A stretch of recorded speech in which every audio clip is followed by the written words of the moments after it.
Counting the days in the option period is as easy as it is important. Here are the two things that you need to know. Number one, the option period days actually start counting down the day after the contract has been executed by both parties. So that means once both parties to the contract have signed, the days start counting down actually the day after. So say you go under contract on a Monday, the days start counting down on a Tuesday. Number two, the option period is based on calendar days. So this means that even if you go under contract during Christmas or Thanksgiving, it doesn't matter. Those days are still going to be counting down. So don't just assume you're going to have those extra days to get your due diligence done. All right, let's give an example. So let's say that the execution date of your new contract is January 22nd with a 10-day option period. The option period will end on February the 1st. So let's count the days one by one. So go under contract, it's executed, both parties have signed on January the 22nd.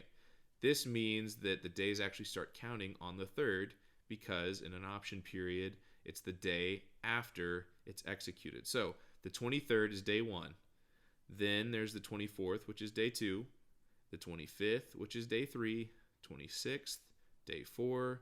The 27th, day 5, the 28th, day 6, the 29th, day 7, the 30th, day 8, the 31st, day 9, and then the 1st, which is the last day, and then the option period ends. However, something to keep in mind, the option period always ends at 5 p.m. on its last day.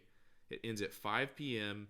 wherever the local time is of where the property is, where the property exists. So you want to make sure that if you guys are going to back out of the deal, or if you want to do some negotiations right before you either proceed, you need to have all of your documentation. So like your termination notice, it's really important to have your termination notice signed and ready to go so that the realtor isn't scrambling last minute while your earnest money kind of hangs in the balance.